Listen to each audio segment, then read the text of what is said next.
Donc, bienvenue à notre chapitre 10, notre dernier chapitre officiel de notre partie de programmation Python.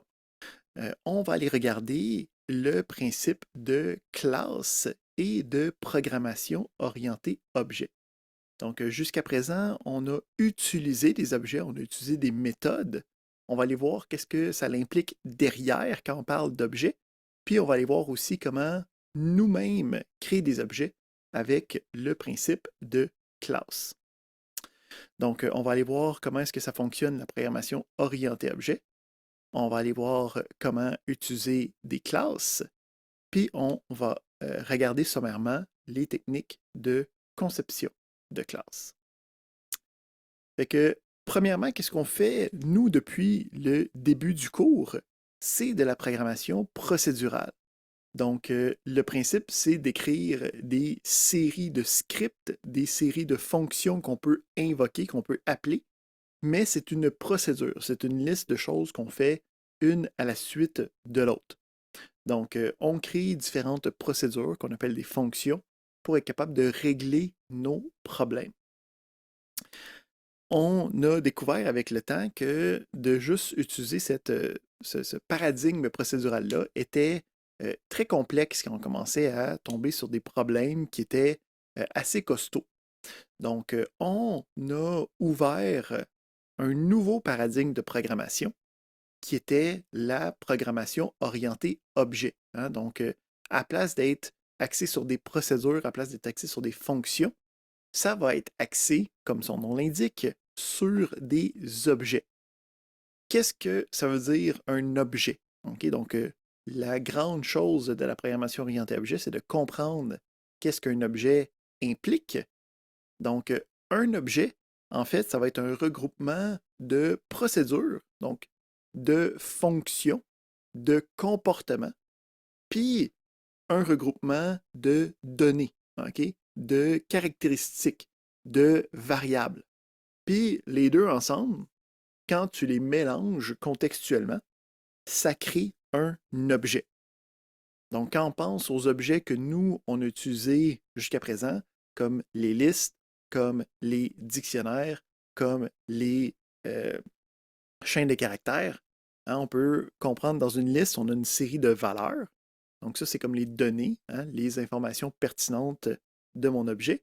Puis, sur cet objet-là, j'étais aussi capable d'invoquer des commandes, des méthodes, hein, des fonctions spéciales qui me permettaient de modifier le comportement, de euh, travailler avec le contenu de cet objet-là. Qu'est-ce qui est le fun avec les objets?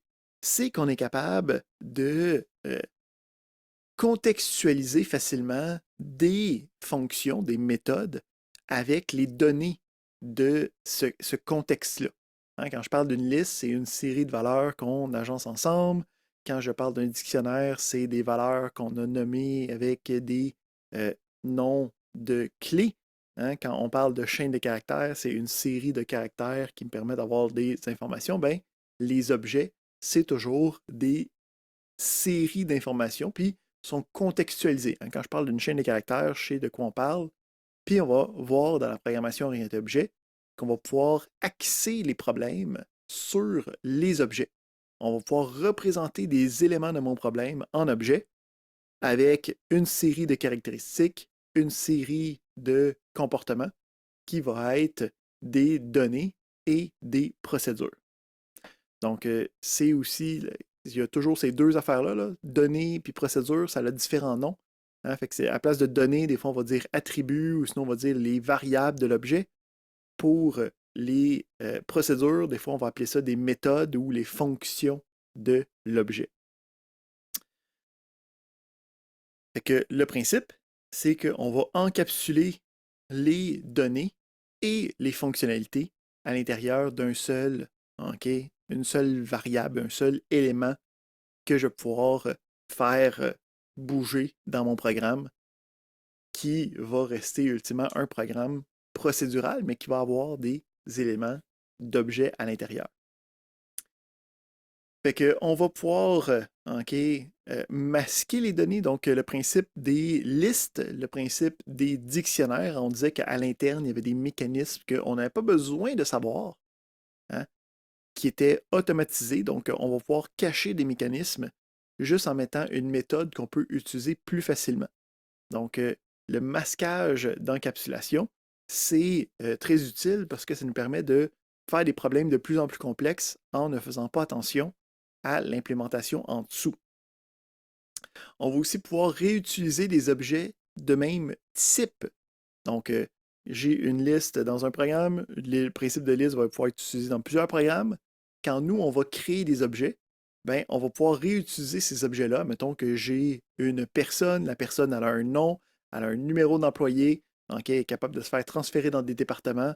Ce principe-là de personne, avec ses caractéristiques, avec ses comportements, je vais pouvoir prendre cette définition-là, puis le reprendre dans différents programmes pour m'aider, pour me familiariser avec, ben, pour être capable d'être facilement familier avec ce concept-là.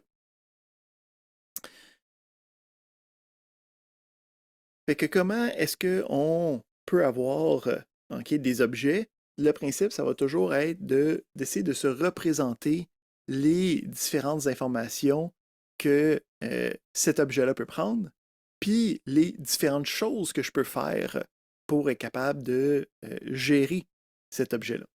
Fait que si on va se faire euh, un petit exemple avec une pièce de monnaie. OK? Donc, ça va nous aider, ça va être assez semblable à ce qu'on va faire avec le devoir. Donc, on a une pièce de monnaie. Là, je suis en train de juste écrire du texte en ce moment. Là. On va écrire du code par la suite. Le principe, c'est qu'il va toujours avoir deux éléments. Il va avoir les attributs, okay, les données possibles, puis il va avoir les méthodes.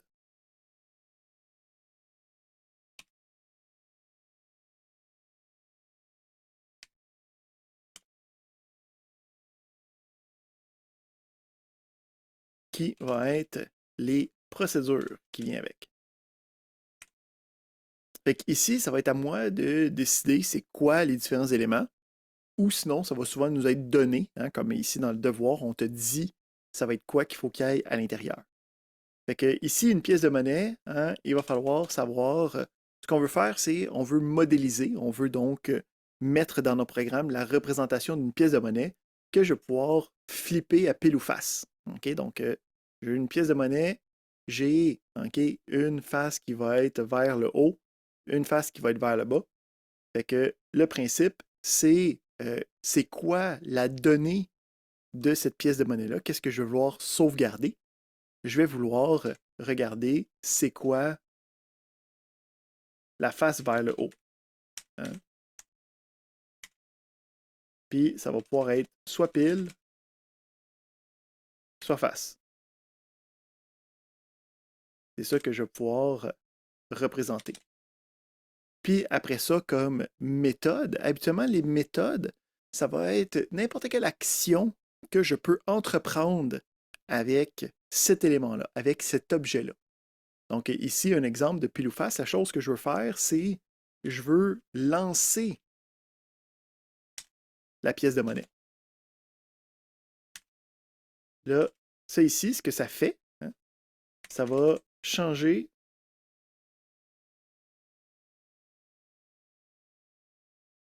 la face.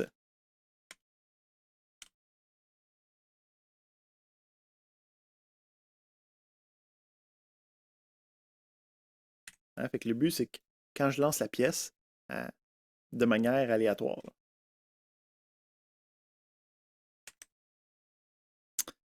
Fait que on a ici un attribut hein, qui va pouvoir avoir deux valeurs possibles, puis une méthode qui va me permettre de modifier le contenu. Fait que avec ça, je vais pouvoir commencer à travailler avec ce qu'on appelle des classes. Donc, les objets, pour être capable de les définir, pour être capable de les utiliser dans des programmes, ça va être en 2 étapes. Parce qu'il va falloir, premièrement, définir qu'est-ce que l'objet est capable de faire et qu'est-ce que l'objet est supposé sauvegarder comme information. Fait que pour être capable de définir c'est quoi un objet, je vais utiliser ce qu'on appelle une classe.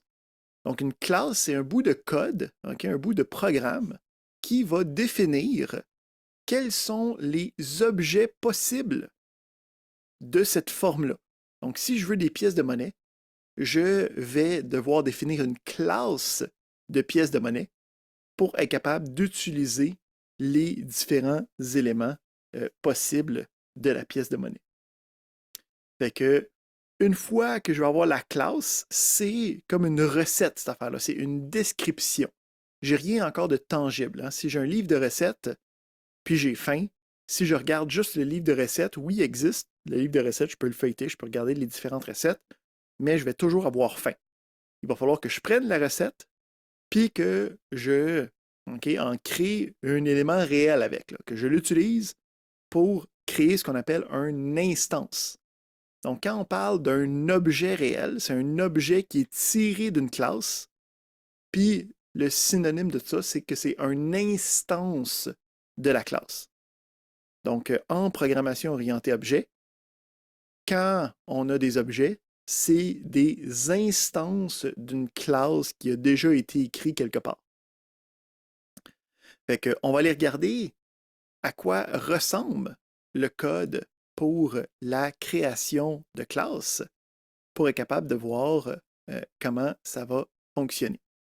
Ici, le principe, encore une fois, c'est que la classe, hein, c'est comme une espèce de blueprint, c'est un plan patron de différents éléments que je vais vouloir créer par la suite. Donc, j'écris le code de la classe, puis une fois que le code de la classe est écrit, je vais pouvoir utiliser ce code-là pour être capable de gérer ma problématique, pour être capable de représenter ce qu'on appelle des instances de la classe. Hein, fait que le principe, c'est que je vais avoir une définition de classe, puis à partir de là, je vais pouvoir avoir différents objets qui vont représenter la, la problématique ou le contexte que je suis en train de vouloir définir. Fait que, on va aller regarder premièrement comment définir une classe. Puis une fois qu'on va avoir défini la classe, on va aller regarder comment faire des instances de la classe. Donc, on va se créer une classe qui va être notre pièce de monnaie. Donc, je me fais une classe. On va la mettre plus bas, comme ça on va pouvoir voir le contenu de qu'est-ce que je veux. Fait que pour créer une classe, c'est un peu comme une définition d'une fonction. À la place d'utiliser le mot def, je vais utiliser le mot classe. Puis après ça, j'ai le nom de la classe. Ici, pour nous aider, la convention nous dicte que le nom des classes doivent commencer avec une lettre majuscule. Ici, je peux avoir pièce de monnaie avec un P majuscule. Une fois que je suis à l'intérieur de ça, ça va être une description de différents éléments à l'intérieur de la méthode qui va nous permettre de gérer les éléments. Donc, qui va nous permettre de décrire qu'est-ce qu'il va y avoir dans des objets de type pièce monnaie. Donc, comment est-ce que je fais pour être capable de faire ça? Il va falloir que je crée des méthodes à l'intérieur de la classe. Donc, le principe, c'est je vais avoir à l'intérieur de la classe des définitions de méthodes. Ici, je peux définir une méthode. Une méthode, en fait, c'est une fonction qui appartient à ces futurs objets-là. Donc, il va falloir décrire une fonction au complet. OK? Donc, j'ai une fonction à l'intérieur. Puis, quand j'ai des fonctions, je vais pouvoir utiliser du code quelconque. OK, fait que mettons ici, je veux.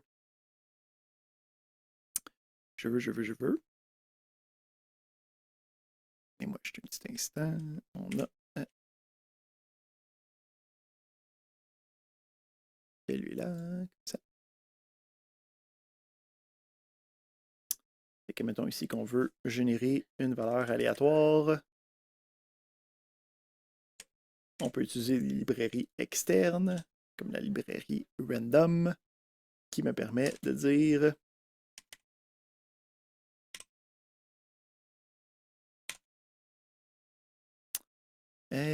pi.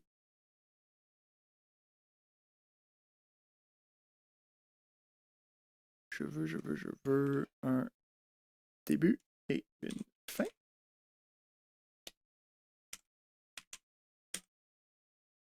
Fait que j'ai ici,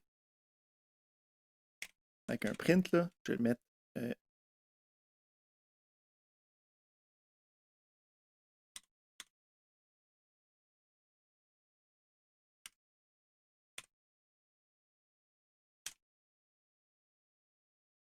OK, donc à l'intérieur, je vais avoir OK, la possibilité de gérer des informations.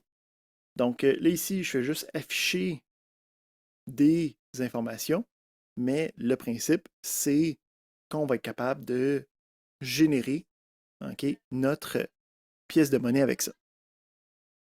Donc, comme je disais, la classe, c'est seulement une description, c'est seulement une recette. Donc, quand j'exécute ça, il ne se passe rien de spécial à l'intérieur de mon programme. OK, ça l'a exécuté, mais il n'y a rien de tangible qui a été fait. J'ai juste créé la recette. Pour être capable d'utiliser cette recette-là, je vais devoir euh, créer ce qu'on appelle des instances de notre élément.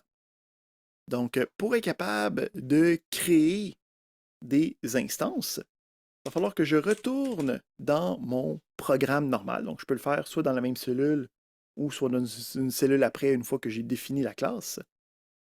Puis, je vais me créer des objets de cette classe-là.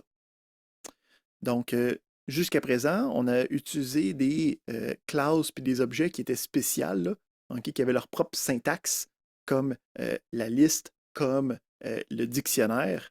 Ben, quand on a une classe qui est définie par nous-mêmes, puis qu'on veut créer comme étant une instance, on va utiliser une fonction spéciale qu'on va appeler le constructeur, qui va être le même nom que le nom de notre classe elle-même. Donc ici, je vais me faire une pièce 1, puis donc je me crée une nouvelle variable. Puis qu'est-ce que je veux mettre dans la variable? Je vais avoir une fonction qui va avoir directement le nom de notre classe. OK? Puis ici, je pourrais avoir une deuxième pièce, OK, qui utilise le nom de la fonction comme nom de classe. Fait que là, ici, ça me crée des objets de ce type-là. Donc, si, admettons, je fais un print de pièce 1, là,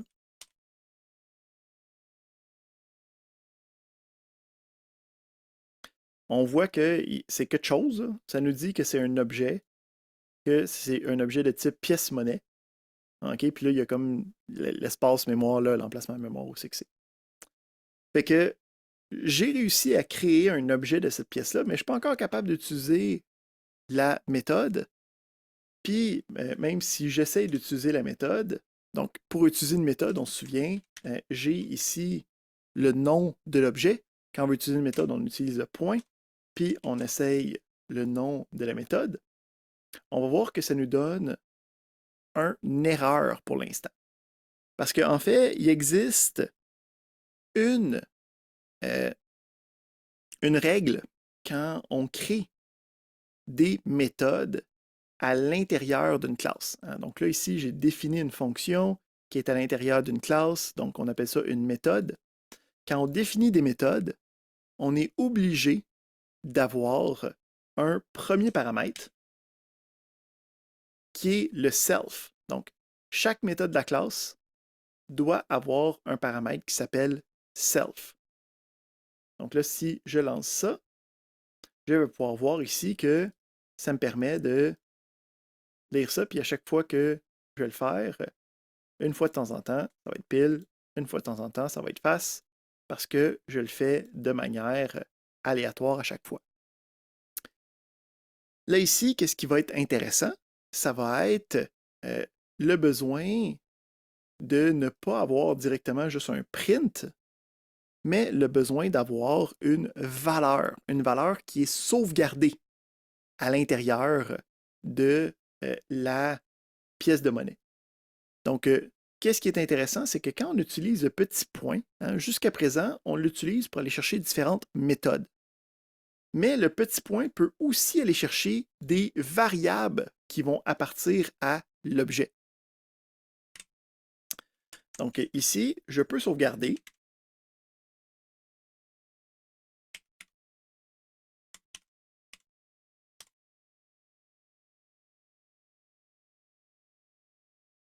Des informations, OK? Puis je peux aller le réimprimer.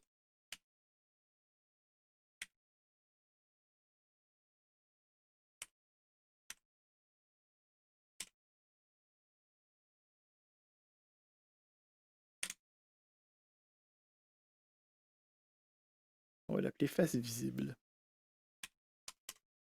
Ça va être plus pertinent.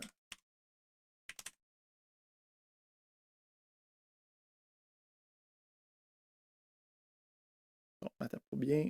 On va l'appeler côté visible. Tiens. Comme ça, c'est supposé être pile ou face. Donc le côté visible, c'est pile, ou le côté visible, c'est face. Fait que je peux voir ici que quand je change à pile, je peux voir le résultat. Le deuxième ici, c'est notre côté visible. Fait que je peux déclarer des méthodes d'avance, ou sinon, je peux sauvegarder de l'information.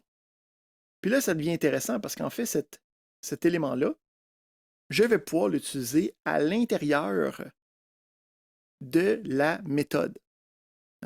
Puis dire, ben, pièce 1.côté visible. Mais là, la problématique, c'est que en ce moment, j'ai pièce 1, j'ai aussi pièce 2, ça se peut que j'ai pièce 3, pièce 4, pièce 5.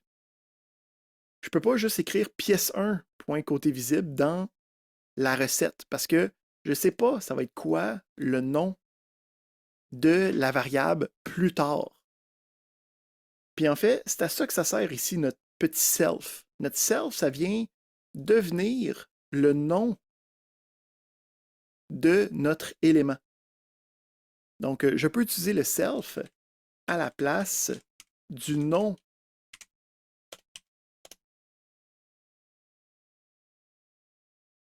de la variable que je vais avoir plus tard. Ici, c'est j'ai dit que ça s'appelait côté visible.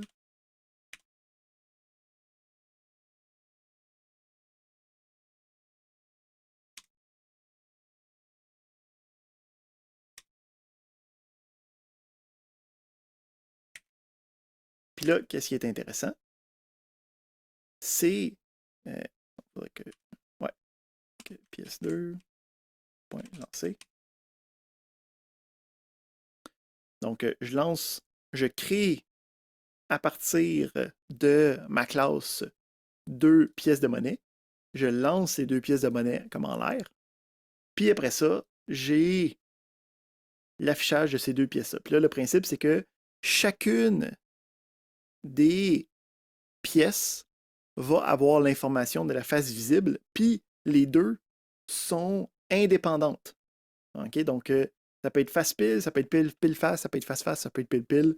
La pièce 1 a sa face, son côté visible. La pièce 2 a son côté visible. Les deux sont capables de travailler de manière indépendante. Tout avec la définition de la classe, qui me permet de dire j'ai une méthode lancée qui me permet de changer un attribut, une donnée, que je vais pouvoir réutiliser par la suite. On a une problématique si, admettons, je me crée une troisième pièce.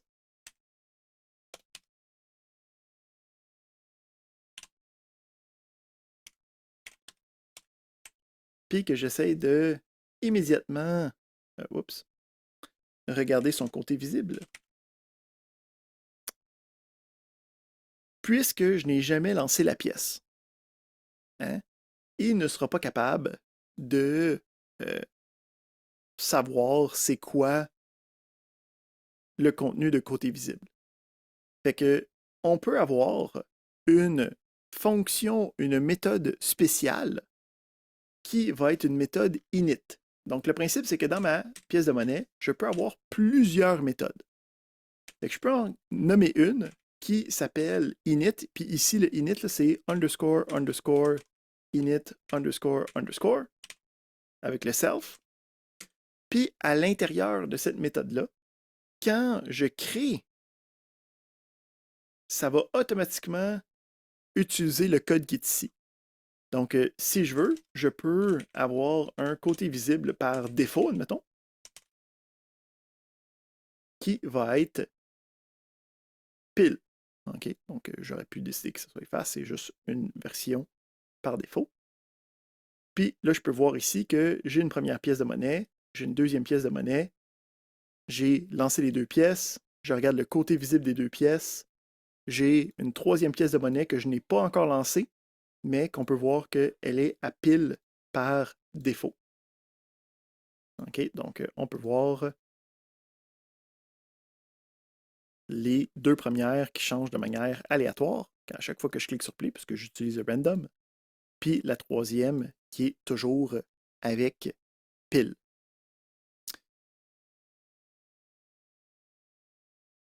On a aussi une autre méthode spéciale. Donc ici, juste bien définir, là, hein, quand j'appelle la classe, ça crée un objet. L'objet, c'est ça qui est référencé dans le self. Puis après ça, c'est ça qui, je peux aller chercher les différents éléments qui sont à l'intérieur. Ça ici, c'est ce que je disais tantôt, on a le class name, on a la méthode et ainsi de suite. On va avoir puis là, ici, on a le init que je parlais tantôt. On a une deuxième méthode spéciale qui va être le str. Donc, cette fonction-là a besoin, avec un double underscore, toujours avec le self, c'est elle qui va être invoquée quand je fais un print sur notre élément. Fait que moi ici, en fait, hein, quand on faisait notre print auparavant là, de l'objet lui-même,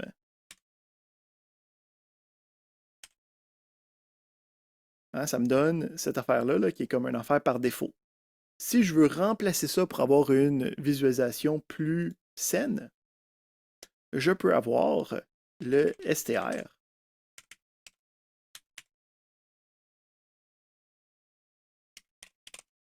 qui va me permettre de décider, c'est moi qui décide. Fait que moi, avec ma pièce de monnaie, qu'est-ce qui est important? C'est dire que le côté visible, c'est le côté visible de la pièce.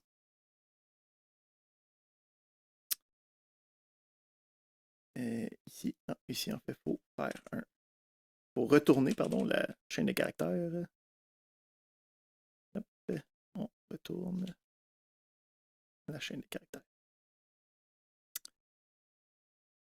On retourne la chaîne de caractères que je veux qu'il soit invoqué avec notre élément. Donc, on a la possibilité d'avoir une fonction. Donc, on voit ici, là, ces fonctions-là, c'est des noms qui sont réservés avec les double underscore avant et après. Ou sinon, je peux me créer des méthodes de mon propre cru, que c'est moi qui décide qu'est-ce qui se passe à l'intérieur. Puis, en passant, on peut aussi avoir des paramètres additionnels. Donc ici, j'aurai un message juste pour dire de voir que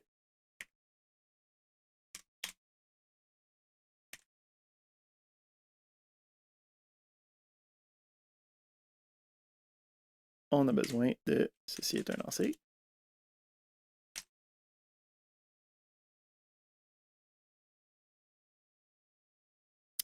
Donc le principe, c'est que si j'ai plus qu'un paramètre, OK, donc le premier est obligatoire. Hein? Puis le paramètre self est obligatoire. Puis en passant, on a vu que quand on les utilise, le paramètre self, je n'ai pas besoin de le mettre entre les parenthèses. À partir du premier paramètre, je peux en avoir plus si je veux.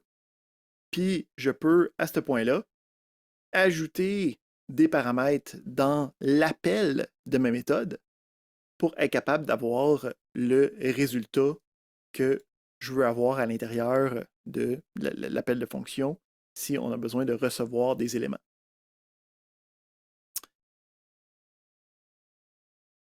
Parfait, parfait, parfait. On a ici, ça c'est bon, on a ça avec les attributs d'instance, c'est toutes des choses qu'on a vues. La dernière chose, c'est souvent, on va vouloir que en fait, l'attribut, nous autres, on n'en reparlera pas. Ah, dernière chose que je veux jaser, ça va être, admettons qu'on s'en fait une autre méthode, là. On appelle test. C'est elle qui va nous faire un message.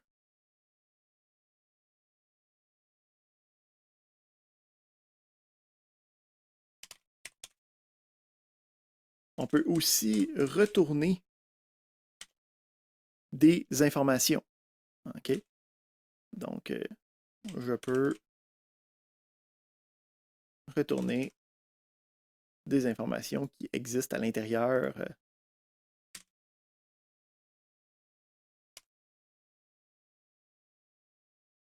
des méthodes. Fait qu'ici, j'ai mon test. On va en faire un message. On va dire allô. Puis le principe, c'est que je peux avoir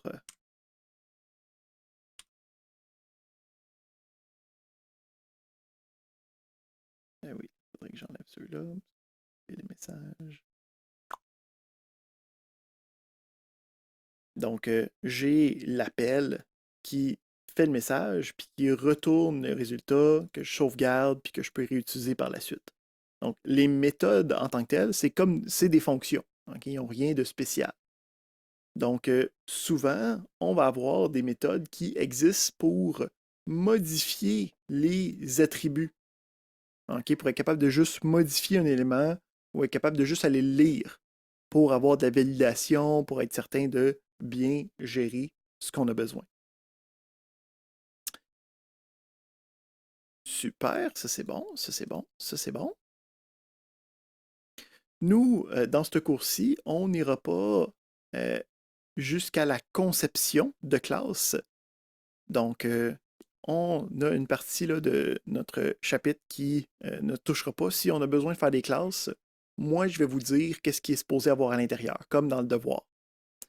OK? Donc, le principe ici, j'ai une pièce de monnaie. Hein? Je suis capable de la lancer, puis je suis capable d'avoir un pile ou face.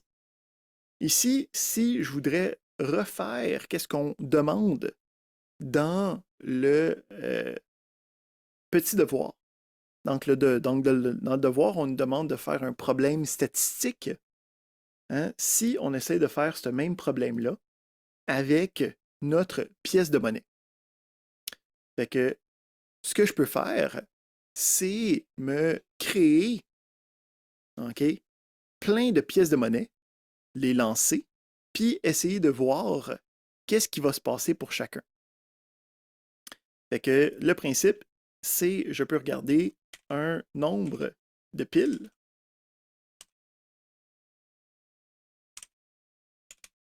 Puis je vais tester une hypothèse pendant plusieurs coups.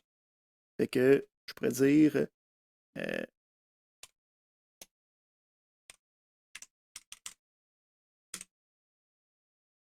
Donc, je me crée une pièce.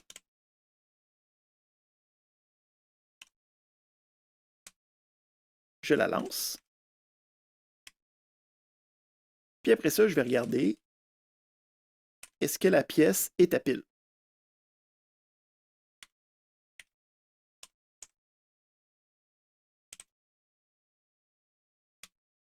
Si c'est le cas, je peux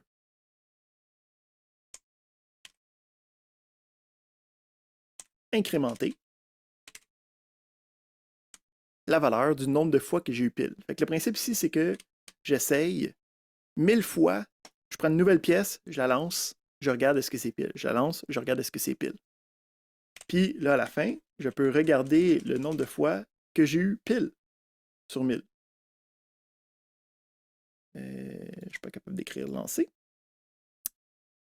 Puis, je peux voir ici, OK, un résultat. Puis, qu'est-ce que moi, je peux faire pour avoir une probabilité? Ben, je peux regarder le nombre de fois que j'ai eu pile sur le nombre d'essais que j'ai fait au complet. Hein, si j'ai eu X fois pile sur 1000 lancés, ben, ça fait en sorte que j'ai 48,9%, 49,3%. On sait que pile ou face, c'est supposé être 50%. Puis le principe, c'est que, en fait, si j'augmente le nombre d'essais, on va voir que ça va tendre toujours. Là, ici, il faudrait mettre un 10 000 de plus. Ça va toujours tendre vers 0,5, hein, qui est 50%. Donc, si je l'augmente encore plus, on peut voir ici 49,9, 49,8, 49,7. Donc, on voit ici que le test statistique, OK, est fait. Fait qu'on peut voir ici, j'ai créé une représentation d'une classe. J'ai utilisé cette représentation de classe-là à l'intérieur d'un programme. J'ai pu faire des simulations pour être capable de gérer ça.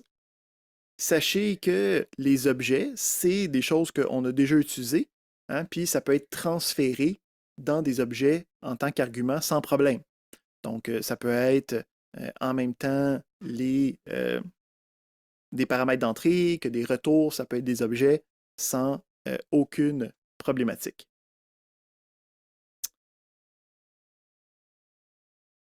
All right. Fait que ça fait le tour de ce que je voulais voir avec vous avec les objets. Donc, le principe, c'est qu'on a besoin de ça dans le devoir. Il n'y aura pas de ça durant l'examen de cette semaine.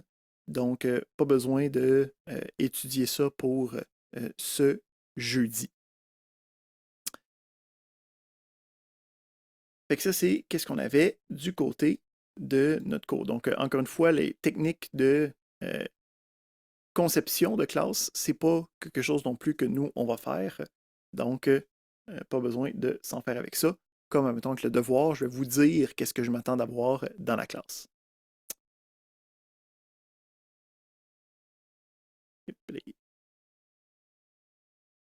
All right.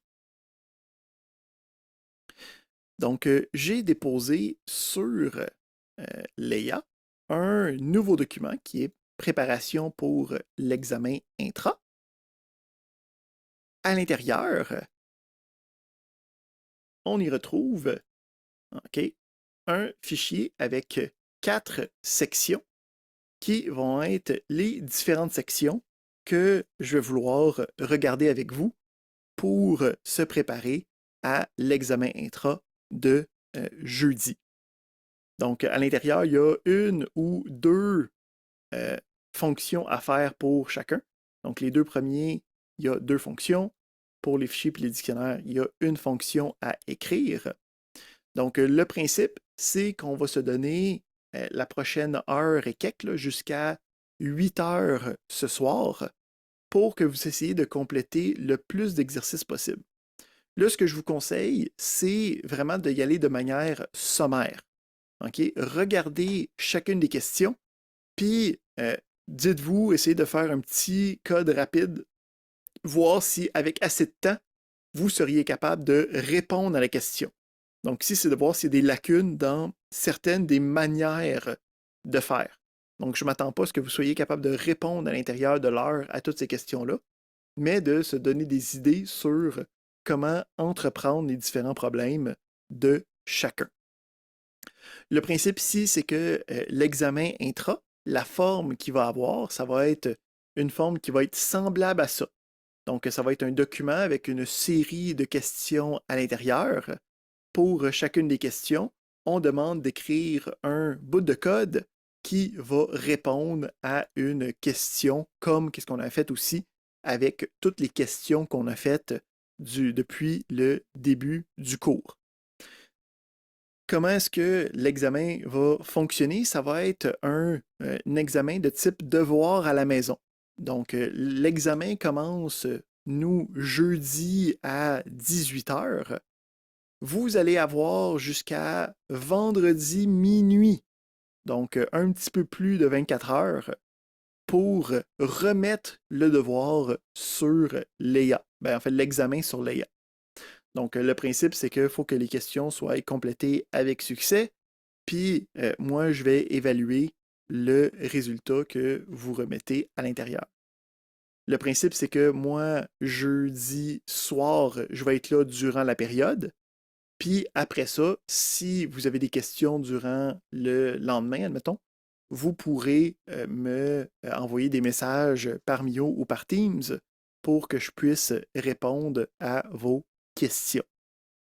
Donc, l'examen va couvrir ces sujets-là qui vont couvrir des chapitres 1 à 9 qu'on a fait ensemble. On voit ici que c'est en fait plus les derniers chapitres qu'on traite, puis par la bande, on va traiter des autres chapitres à l'intérieur de ces questions-là. Donc, jeudi, on commence l'examen. C'est un examen à faire comme devoir à la maison de un petit peu plus de 24 heures jusqu'à vendredi soir.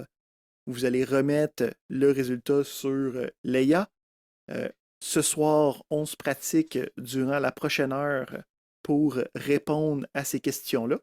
À 8 heures, on va revenir ensemble, puis on va regarder un corrigé que je vais ensuite vous remettre pour que vous puissiez le consulter en préparation à l'examen de jeudi. Est-ce qu'on a des questions sur qu'est-ce qui va se passer durant l'examen?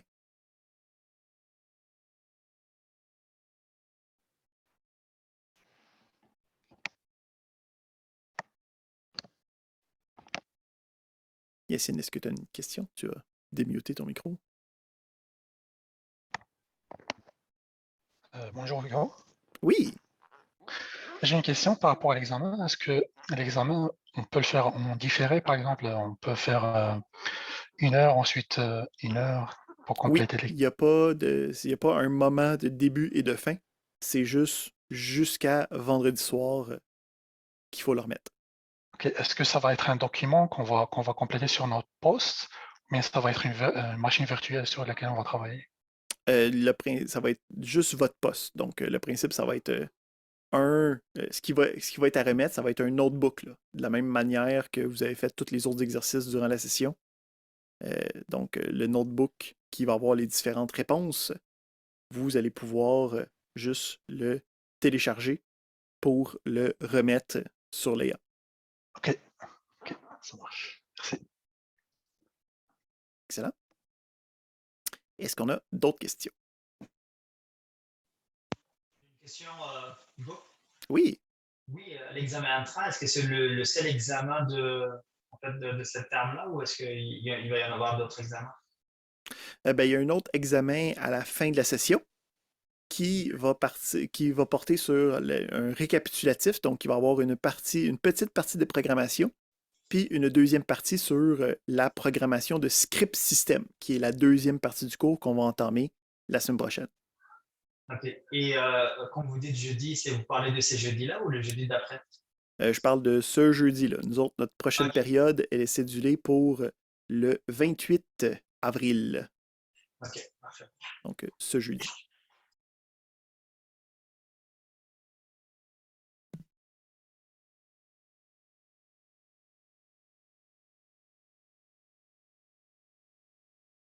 All right. Est-ce qu'on a d'autres questions avant que je vous laisse commencer à travailler sur l'examen, la pratique d'examen? Oui, monsieur, juste pour confirmer, donc Oui. l'examen se fait si jeudi, c'est ça, puis on dépose le vendredi. C'est bien ça? Vous C'est avez ça, oui. jusqu'à vendredi soir pour le déposer. Ouais. Si vous le faites jeudi soir, vous pouvez le déposer jeudi soir. Là. On le fait en groupe, personnel, individuel. C'est individuel, là. C'est une évaluation individuelle.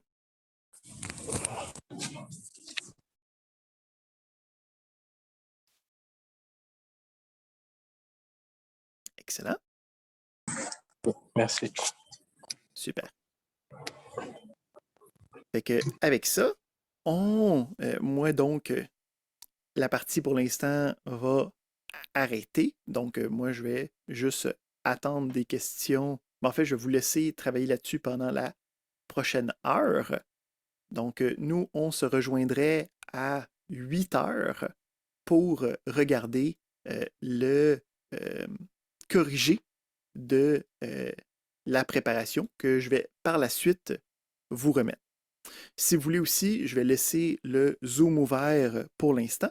Si vous voulez essayer de créer des équipes pour le devoir aussi, hein, qui est en ce moment en cours, vous pouvez jaser dans la salle principale pour essayer de créer vos équipes. Donc, nous, on revient. Donc, on fait la préparation d'examen, correction, ensemble à 20 heures.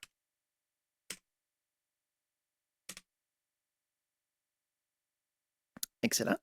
Donc, bonne préparation à tous.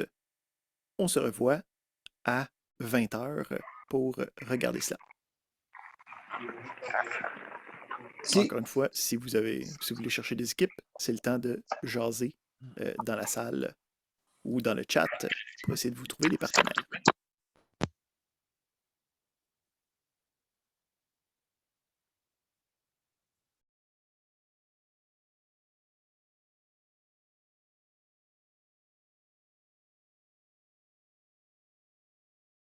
Donc, on est de retour pour regarder les solutions pour la préparation à l'examen intra.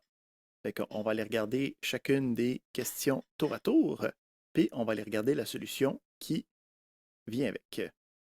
Donc, on commençait avec le principe de liste imbriquée. Donc, on avait travaillé avec les listes, puis on avait particulièrement travaillé avec les listes imbriquées, hein, qui étaient, on a un exemple ici, d'une liste de différentes listes à l'intérieur.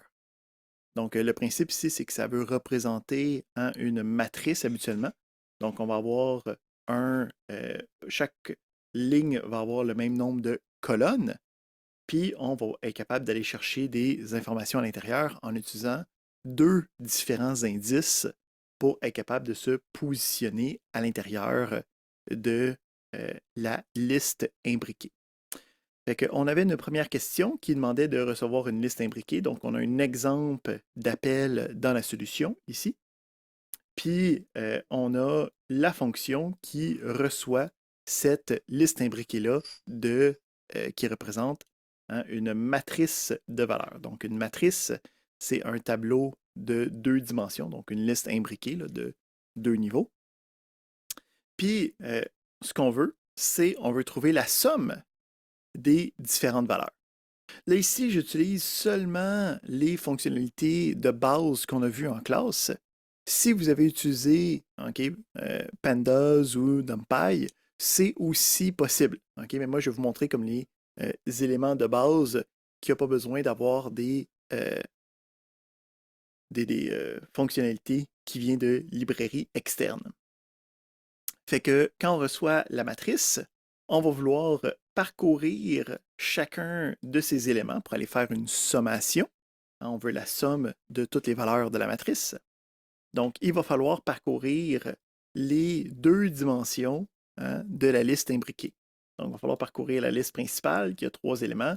Et pour chacun de ces éléments-là, il va falloir aller chercher chacun des sous-éléments puis venir les additionner de manière cumulative. Donc, pour être capable de faire ça, il y a en fait 2 méthodes. J'ai montré les 2 méthodes ici, puis il y en a une qui est en commentaire, là, fait que tu peux comme commenter une version puis regarder l'autre.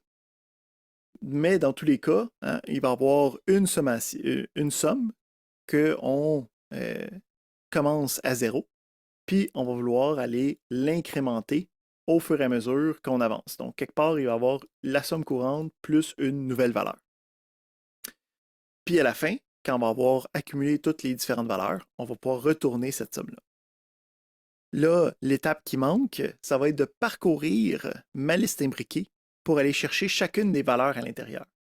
Fait que s'il y a 2 méthodes possibles, on peut soit utiliser directement, les deux utilisent une book for, donc les deux utilisent des boucles, puis les deux vont avoir 2 niveaux de boucles, puisque c'est une liste imbriquée. Il faut descendre d'un niveau additionnel avec une deuxième boucle. Puis, quand on veut aller chercher, là, on va avoir 2 méthodes. Soit qu'on va utiliser la méthode avec un indice directement, ou sinon, on va utiliser la méthode où on utilise dans la boucle for directement notre liste pour aller chercher chacun des éléments de manière individuelle. Donc, on a pour le premier niveau la distinction de j'ai ma matrice, donne-moi chacune des lignes. Donc, ça va être découpé en 3 différentes itérations pour chacune des lignes.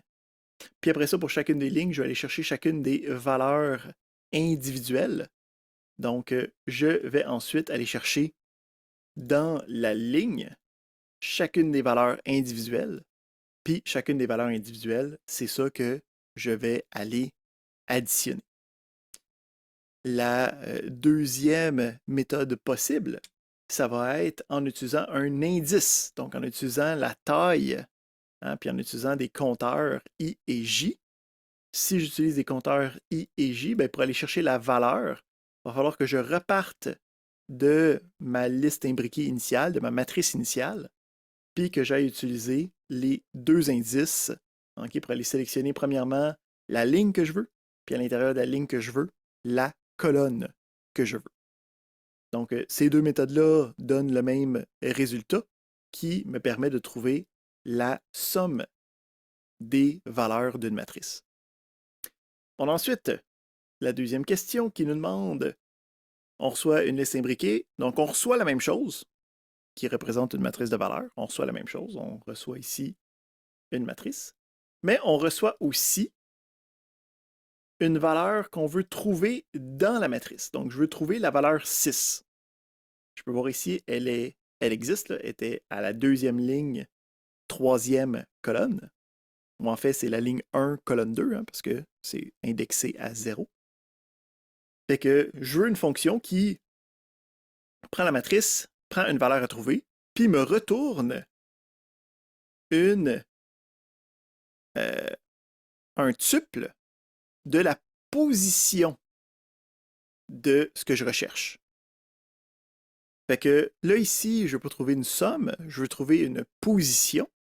Fait que pour trouver une position, là, je n'ai pas le choix.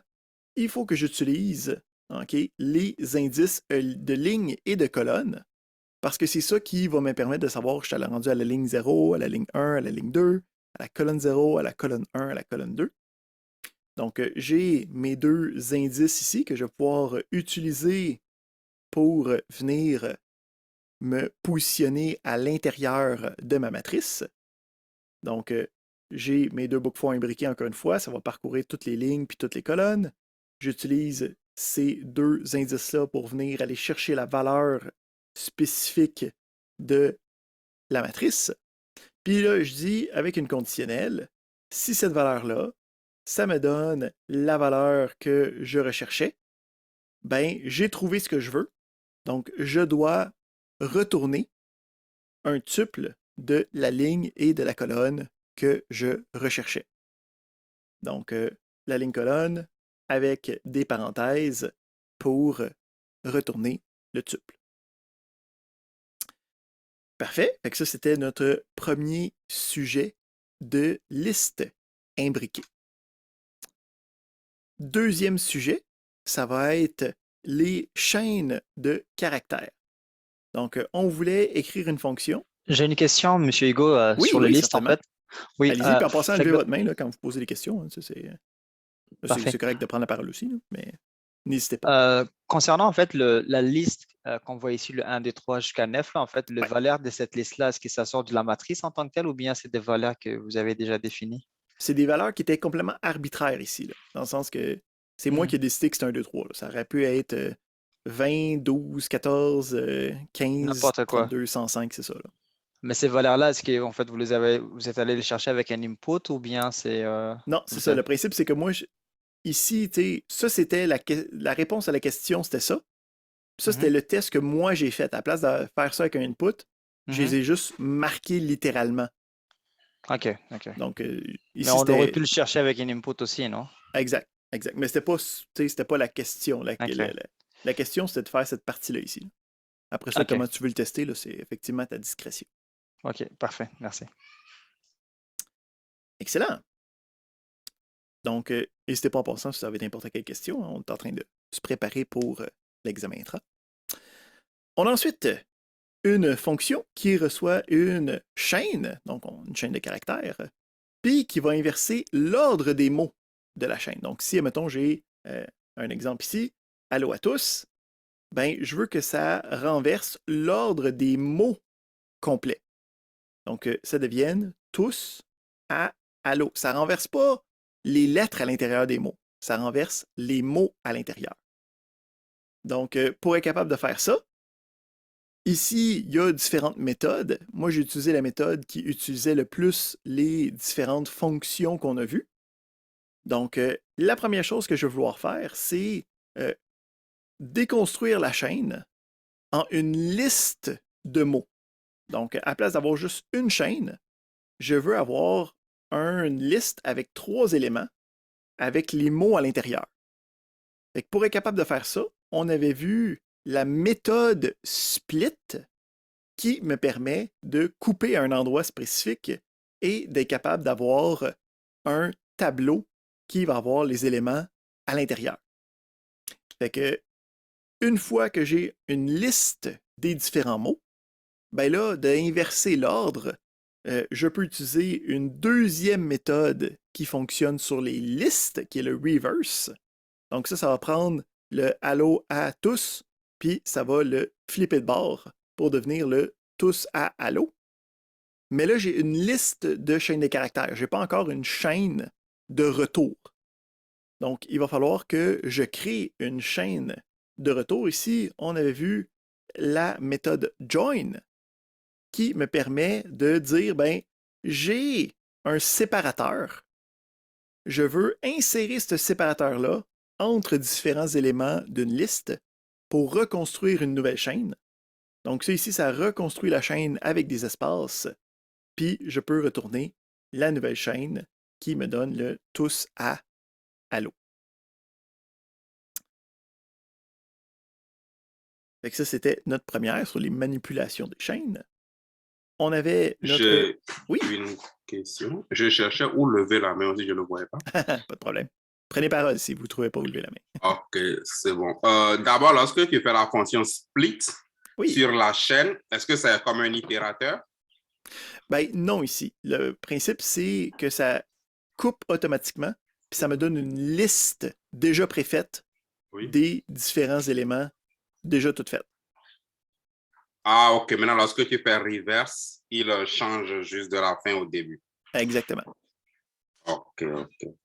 Maintenant, OK, ça compris. Merci. Excellent. Donc, on continue. On avait notre deuxième fonction qui demandait d'avoir une chaîne de caractères puis indiquer une liste de lettres. On va enlever toutes les lettres de la liste de lettres dans la phrase. Fait qu'ici, on a un exemple. J'ai allô tout le monde, puis je veux enlever les lettres O, N et D. Fait que toutes les lettres O, toutes les lettres N, toutes les lettres D. Fait qu'ici, je peux voir le résultat final. Ça me donne al, tout le me. Parce que j'ai enlevé le O, j'ai enlevé le O de tout, j'ai enlevé le N de monde, j'ai enlevé le D de monde, OK, fait que ça fait juste j'ai enlevé le end monde aussi. Donc, ça enlève toutes les lettres de manière individuelle. Fait que pour être capable de faire ça, on avait une fonction qui reçoit 2 paramètres, la phrase à modifier ou à refaire, puis la liste de lettres que je veux enlever. Donc, j'ai une boucle for qui va me permettre de regarder chacune des lettres de manière individuelle. Donc, quand j'utilise le in du for avec une chaîne de caractères, je vais avoir chacun de ces caractères de manière individuelle à l'intérieur. Une fois que j'ai cet élément-là, je peux utiliser la fonction, la méthode en fait replace, qui va dire ben, remplace le caractère courant de ma boucle. Fait que dans ce cas-ci, ça prendrait le premier coup, ça serait O. Après ça, C, ça deviendrait le N. Après ça, mon C deviendrait le D, hein, de la manière que je l'ai écrit. Fait que remplace chacun de ces caractères-là par, puis ici, c'est ça la petite astuce, une chaîne de caractères vides. Donc, la chaîne de caractères vides va me permettre de juste effacer le caractère de ma chaîne. Puis là, je fais en sorte que ça devient ma nouvelle chaîne. Fait que j'enlève un caractère à la fois, puis à chaque fois, ça devient la nouvelle chaîne, de la nouvelle phrase, en fait, là, que je veux comme continuer à modifier, puis d'être capable d'avancer avec ça. Donc, une fois que toutes les modifications ont été faites, on retourne la phrase qui me donne le résultat escompté. Fait que c'est ici, ça fait le tour des chaînes de caractères. On peut passer à notre prochain, qui était l'utilisation de fichiers externes. Donc, j'écris une fonction, la fonction reçoit un nom de fichier. Dans ce fichier-là, on a des informations sur des points, OK, XY. Puis ça a toujours la forme suivante, toujours X, Y, espace, tiret, espace, quelque chose, virgule, quelque chose. Moi, je vais être capable de sortir les informations de ce fichier-là. Puis, ça représente ici les informations d'un polygone dans un plan cartésien, là, avec des points XY. Puis, je veux trouver l'aire. On donne la formule de l'aire. Moi, ici, l'affaire qui est vraiment importante, c'est vraiment la partie de sortir les informations du fichier. C'est vraiment là-dessus que je veux qu'on se concentre. Donc, c'est vraiment, c'est décortiqué comme en 2 parties, ce numéro-là. Là. Il y a la partie d'air, puis la partie de fichier. Moi, je veux vraiment qu'on se concentre sur la partie de extraire les données du fichier. C'est ça que je vais tester comme connaissance dans l'examen intra. Fait que j'ai ici une fonction qui reçoit un fichier. Je veux me construire une liste de X, une liste de Y. Fait que je me crée ici 2 listes qui vont être vides. Puis moi, je vais vouloir les remplir. Fait que le principe ici, c'est je veux ouvrir le fichier. Fait que j'utilise notre with open avec le nom de fichier. Je l'ouvre en lecture. Ça devient mon fichier. Puis là, je vais vouloir traiter chacune des lignes de manière individuelle. Fait que j'ai ma boucle for qui va prendre mon fichier, puis quand on donne un fichier ouvert à une boucle for, lui va me fournir comme itération à chaque itération de la boucle, à chaque tour de la boucle, la ligne de texte. Fait que moi, j'ai cette ligne de texte-là, puis je vais vouloir aller chercher la valeur numérique 4 et la valeur numérique 10. Ensuite, ça va être la valeur numérique 9, la valeur numérique 7, et ainsi de suite jusqu'à la fin du fichier. Donc, comment est-ce que je fais pour sortir ça? Bien, on avait vu qu'on peut utiliser différentes méthodes de chaîne de caractères pour être capable de transformer ça pour avoir les bonnes informations. Donc, encore une fois, je vais utiliser la méthode split. Là, je vais rajouter un paramètre pour dire, ben moi, ce que je veux, c'est cette partie-là ici. Là. Fait que je vais le splitter sur le tiret, ce qui va faire en sorte que ça va me donner cette partie-là, puis cette partie-là dans 2 cases différentes. Si ici, je fais, mettons, un print de tab, juste pour voir les résultats. Ah, j'ai pas mon fichier avec moi, on ne peut pas le voir. Nevermind. Fait qu'ici, dans le tab, hein, on aurait dans la case 0, toujours le XY, puis dans la case 1, toujours les deux valeurs numériques. Fait que moi, ce que je vais faire à partir de là, ici, j'utilise des listes en compréhension, là, OK, qui me permettent, mais si je le fais au long, ici, c'est la même chose de dire for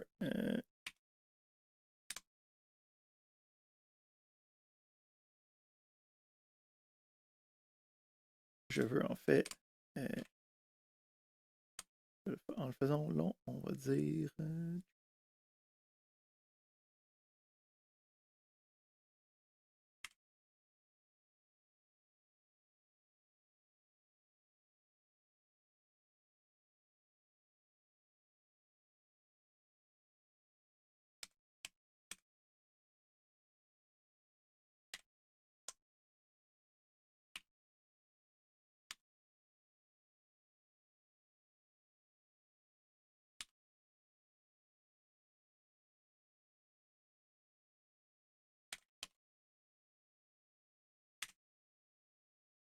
si on le fait au long.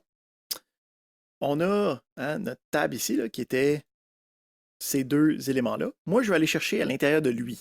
OK? Fait que, premièrement, je vais partir de tab 1, hein, juste pour aller chercher la partie à droite. Là, après ça, je veux aller enlever tous les espaces puis le saut de ligne qui sont à la fin. Fait que je peux faire un strip, hein, qu'on avait vu qui allait enlever les espacements à gauche et à droite. Fait que je me retrouve avec juste la partie de texte quelque chose, virgule, quelque chose. Puis, ben moi, je veux donc splitter ça en deux pour avoir cet élément-là puis cet élément-là. Fait que je peux faire un deuxième split sur la virgule. Donc, j'ai le split sur la virgule, ce qui me donne deux valeurs. La première qui est le X, la deuxième qui est le Y. Fait que val 0, ça me donne le X. Val 1, ça me donne le Y. Puis, on n'oublie pas qu'il faut les reconvertir en valeurs numériques pour être capable de travailler avec. Donc, avec ça, on a nos deux valeurs XY et nos deux valeurs XY courantes qu'on rajoute dans nos listes pour construire notre liste de valeurs. Fait que ici, c'est vraiment la partie importante du numéro. Après ça, il y a la partie de calcul de l'air. Je vous laisse la regarder par vous-même. Le principe, c'est qu'on a deux valeurs qui s'additionnent ensemble. On a une autre boucle qui fait cette considération-là. Mais c'est vraiment cette première partie-là qui est la partie primordiale à bien étudier pour jeudi. On a une dernière fonction à faire avec les dictionnaires, puis les structures imbriquées. Fait qu'ici, on va recevoir une liste de dictionnaires. Fait que si on regarde ici, premièrement, la version de l'appel de la fonction, donc la liste de dictionnaires, ça va être une liste, puis dans chacune des cases de la liste, il va y avoir un dictionnaire à l'intérieur. Donc, ça me permet de avoir comme une structure de données qui se répète.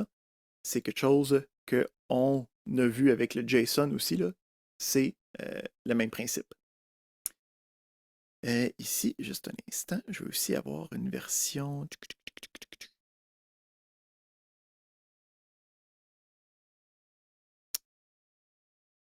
Ici.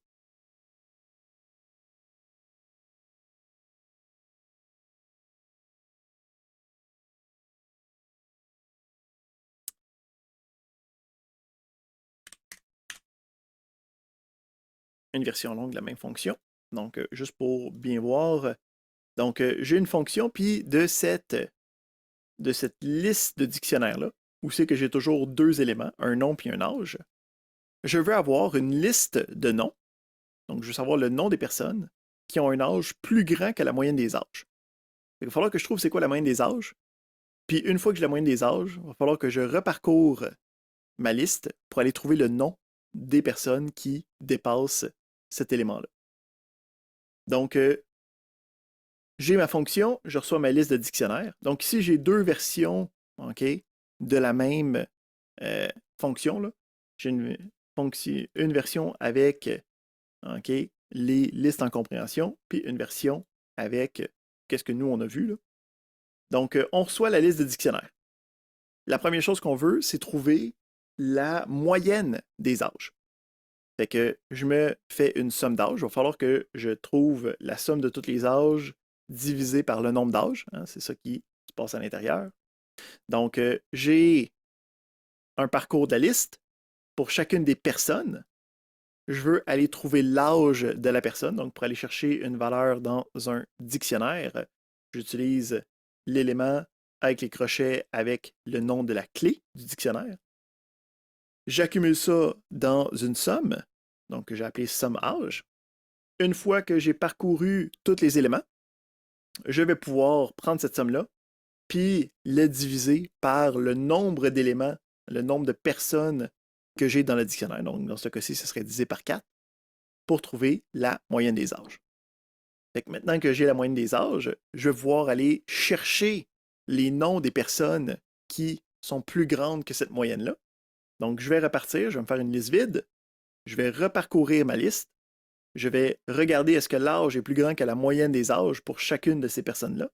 Puis si oui, je vais ajouter à ma liste de noms, donc avec le append de la liste, le nom de la personne pour être capable d'aller chercher les noms puis les déposer dans une nouvelle liste de noms.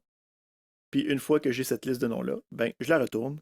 C'est les noms des personnes qui sont plus grandes que l'élément voulu. S'il vous plaît, Hugo, est-ce qu'on peut afficher la somme des âges et la liste des noms à la fin? Ouais. Ben ici, on a la liste des noms. Puis, si, admettons, je fais un print intermédiaire de la moyenne des âges.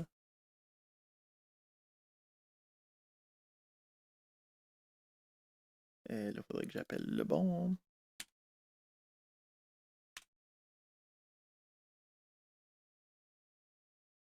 C'est ça que tu recherchais? Ouais, merci. Excellent. Fait que ça fait le tour des différents sujets qu'on va regarder durant l'examen intra de ce jeudi. Donc, encore une fois, l'examen va être un examen de type à faire à la maison. Vous allez avoir jusqu'à vendredi soir à partir du début de la période. Donc, durant la période, je vais être là pour répondre à toutes vos questions si vous en avez. Mais si vous en avez le lendemain, vous allez pouvoir quand même communiquer avec moi avec Mio ou Teams pour que je puisse répondre à toutes questions. Le principe, c'est que vous allez faire ça à l'intérieur d'un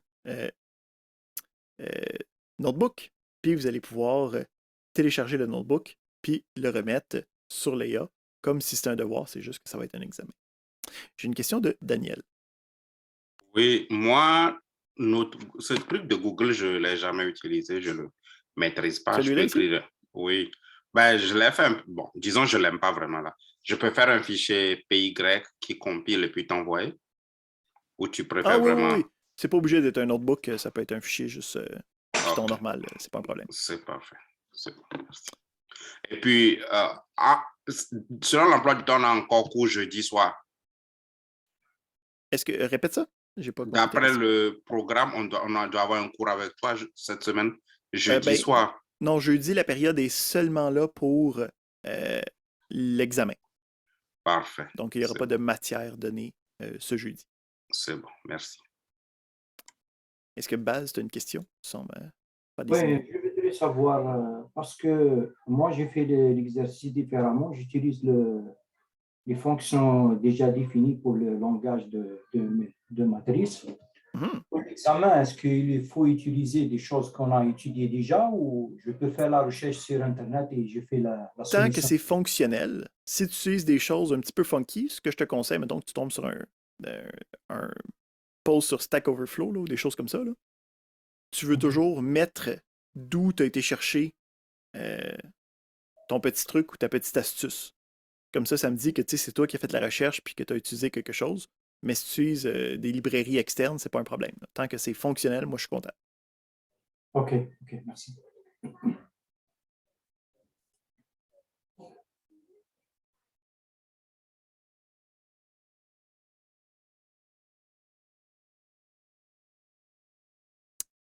Excellent. Est-ce qu'on a d'autres questions sur qu'est-ce qui va se passer avec l'examen ce jeudi?